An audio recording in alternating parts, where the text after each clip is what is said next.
আজকে চলে আসলাম 70 নম্বর GK practice set নিয়ে। এই সেটের প্রথম প্রশ্ন কি আছে দেখো। ইন্ডিয়ান ইন্ডিপেন্ডেন্স লিগ কে প্রতিষ্ঠা করেন? অপশন দিকে খেয়াল করি কে কে আছে। এতে আছে রাসবিহারী বসু, বিতে সুভাষচন্দ্র বসু, সিতে মহাত্মা গান্ধী, ডিতে আছে জওহরলাল নেহেরু। কোন অপশনটা হবে বলো তো এর মধ্যে? হ্যাঁ, ঠিকই ধরেছো, অপশন এ হবে রাসবিহারী বসু। পরের প্রশ্ন, সম্রাট কৃষ্ণদেব রায় রচিত রাজ্য শাসন সম্পর্কিত গ্রন্থটির নাম কি? অপশনের দিকে খেয়াল করি কি কি আছে। আমুক্ত মাল্যদা, বিতে টক আপ্পিয়াম, সিতে কর্পূরা মঞ্জরি, ডিতে কাদম্বরী। কোন অপশনটা হবে বলতো?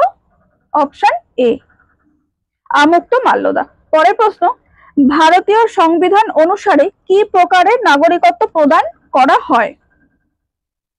কি কি আছে দেখি। এতে একটি মাত্র নাগরিকত্ব, বিতে দ্বৈত নাগরিকত্ব, সিতে রাজ্য ও রাষ্ট্রের দুই নাগরিকত্ব, ডিতে বিবিধ নাগরিকত্ব। এর মধ্যে কোনটা হবে আমাদের উত্তর? অপশন এ হবে একটি মাত্র নাগরিকত্ব বা একক নাগরিকত্ব। আচ্ছা, এই একক নাগরিকত্বটা কি? এটা হচ্ছে আমাদের ভারতবর্ষে একটাই নাগরিকত্ব থাকবে, মানে তুমি যে কোনো রাজ্যে, দেখা গেল তুমি দুটো তিনটে রাজ্যে বসবাস করতে পারো, কিন্তু তাও তোমার একটাই নাগরিকত্ব থাকবে, সেটাই হচ্ছে একক নাগরিকত্ব। নেক্সট কি আছে দেখো, 4 দাগের প্রশ্ন কি বলছে, সংবিধানের কোন সংশোধনী ভোট দানের বয়স 21 থেকে কমিয়ে 18 বছর করেছে? কি কি আছে দেখি। এতে আছে 60তম সংশোধনী, বিতে 61তম সংশোধনী, সিতে আছে 62তম সংশোধনী, ডিতে 63তম সংশোধনী। এর মধ্যে কোন অপশনটা হবে? কোনটা হবে বলো তো আমাদের উত্তর? অপশন বি হবে 61তম সংশোধনী। পরের প্রশ্ন, নিচের কোনটি নুনমতিতে অবস্থিত? আচ্ছা, এই নুনমতি কোথায় আছে বলতো? এটা আছে আসামে, আসামের একটা জায়গা। এবার অপশনের দিকে খেয়াল করি। এতে সরকারি খনিজ তেল শোধনাগার, বিতে বেসরকারি কয়লা খনি, সিতে বেসরকারি তেল শোধনাগার, ডিতে সরকারি কয়লা খনি। এর মধ্যে কোনটা হবে? অপশন এ হবে সরকারি খনিজ তেল শোধনাগার। পরের প্রশ্ন, 6 দাগ, নিম্নলিখিত নদীটি থেকে কুর্নুল কুডাপা খালটি নির্গত হয়েছে। কোন নদী থেকে হয়েছে? কি কি আছে দেখি। কাবেরী, কৃষ্ণা, তাপ্তি, তুঙ্গভদ্রা। বলতো কোন অপশনটা নেব আমরা? কোনটা হবে উত্তর? Option D, Tungabhadra. নেক্সট কি আছে দেখো, 7 দাগের প্রশ্ন কি বলছে, ভারতে কর রাজস্বের অধিকাংশ আসে কোথা থেকে সেটা জানতে চাইছে। এবার অপশনের দিকে খেয়াল করি। এতে আছে প্রত্যক্ষ কর থেকে, বিতে পরোক্ষ কর থেকে, সিতে প্রত্যক্ষ এবং পরোক্ষ উভয় কর থেকেই সমানভাবে, ডিতে আছে উপরের কোনোটি নয়। এর মধ্যে কোন অপশনটা আমরা নিতে পারি? অপশন সি, প্রত্যক্ষ এবং পরোক্ষ উভয় কর থেকেই সমানভাবে। পরের প্রশ্ন, সরকারি উদ্যোগগুলিতে বিলগ্নীকরণ ঘটেছিল কারণ? কারণ কি সেটা জানতে চাইছে আমাদের কাছে। কি কি আছে দেখি। এতে ক্ষমতার অপব্যবহার, বিতে লাভের সুযোগ কম, সিতে ভর্তুকির ভার বৃদ্ধি, ডিতে সবকটি। এবার বলো কোনটা হবে। দেখো, এটাতে অপশন ডি হবে উত্তর। এই যে কটা অপশন আছে সবকটা। পরের প্রশ্ন, ভারতের কোন রাজ্যের সীমানা সবচেয়ে বেশি সংখ্যক রাজ্যের সীমানা স্পর্শ করেছে? কি কি আছে দেখি অপশনে। অন্ধ্রপ্রদেশ, বিহার, মধ্যপ্রদেশ, উত্তরপ্রদেশ। কোনটা হবে এটা? অপশন ডি হবে উত্তরপ্রদেশ। উত্তরপ্রদেশ সব থেকে বেশি সংখ্যক রাজ্যের সীমানার সঙ্গে সীমানাকে স্পর্শ করেছে, 8টা রাজ্য ও একটি কেন্দ্রশাসিত অঞ্চল। নেক্সট কি আছে দেখো, 10 দাগের প্রশ্ন কি বলছে, দশম পরিকল্পনা শুরু হওয়া পর্যন্ত কতগুলি বার্ষিক পরিকল্পনা সম্পূর্ণ হয়েছে? আচ্ছা, অপশনের দিকে খেয়াল করি। 3টি, 4টি, 1টি, 6টি। বলো তো কোনটা হবে এর মধ্যে? অপশন ডি হবে 6টি। পরের প্রশ্ন, শস্য ক্ষেতে ডিডিটি স্প্রে করলে দূষিত হয়? কি কি দূষিত হয়? সবই তো দূষিত হয়, মাটি, জল, বাতাস। এবার অপশনের দিকে খেয়াল করি।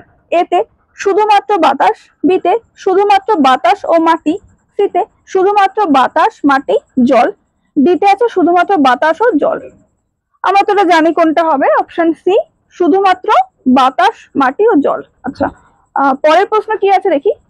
শ্রীরঙ্গপত্তমে স্বাধীনতার বৃক্ষ স্থাপন করেছিলেন?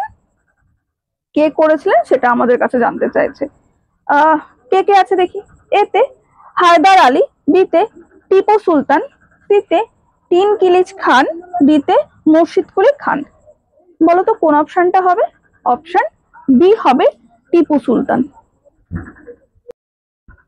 নেক্সট কি আছে দেখো, 13 দাগের প্রশ্ন কি বলছে, ভক্তি আন্দোলনের সঙ্গে যুক্ত নন। কে যুক্ত নন সেটা জানতে চাইছে। এবার অপশনে কে কে আছে দেখি। রামানন্দ, কবির, শঙ্করাচার্য, উপরের কেউই নন। কোন অপশনটা হবে বলতো? কে? Option C Shankaracharya. পরের প্রশ্ন, ভোপালে ইউনিয়ন কার্বাইল কারখানায় যে গ্যাস ছিদ্র পথে নির্গত হয়েছিল তার নাম কি সেটা জানতে চাইছে। এবার অপশনের দিকে খেয়াল করি। এতে সালফার ডাই অক্সাইড, বিতে আছে ক্লোরিন, সিতে কার্বন মনোক্সাইড, ডিতে আছে মিথাইল আইসোসায়ানাইড। এর মধ্যে কোন অপশনটা হবে? অপশন ডি হবে উত্তর, মিথাইল আইসোসায়ানাইড। পরের প্রশ্ন, নিম্নলিখিত গুলির মধ্যে কোন শ্রেণীর উদ্ভিদে শঙ্খ বীজ উৎপন্ন হয়? আচ্ছা, আগে আমাদের জানতে হবে শঙ্খ বীজ কি। শঙ্খ বীজ হচ্ছে নগ্ন বীজের আর একটা নাম হচ্ছে শঙ্খ বীজ। যেগুলোতে যে উদ্ভিদে ফল হয় না, শুধু বীজগুলো হয়, উৎপন্ন হয় বীজ, সেগুলোই হচ্ছে নগ্ন বীজ বা শঙ্খ বীজ।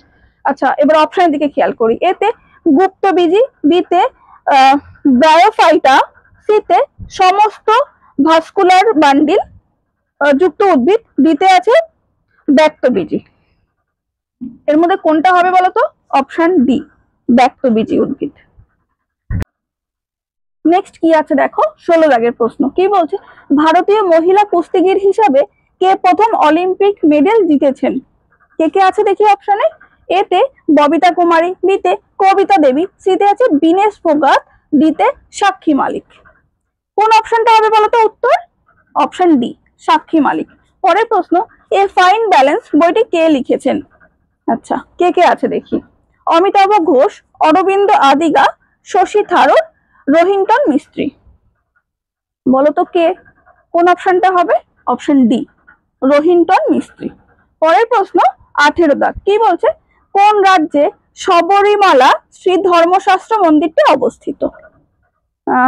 দেখি তো কোন কোন জায়গা আছে, কোন কোন জায়গার নাম। কর্ণাটক, তেলেঙ্গানা, অন্ধ্রপ্রদেশ, কেরালা।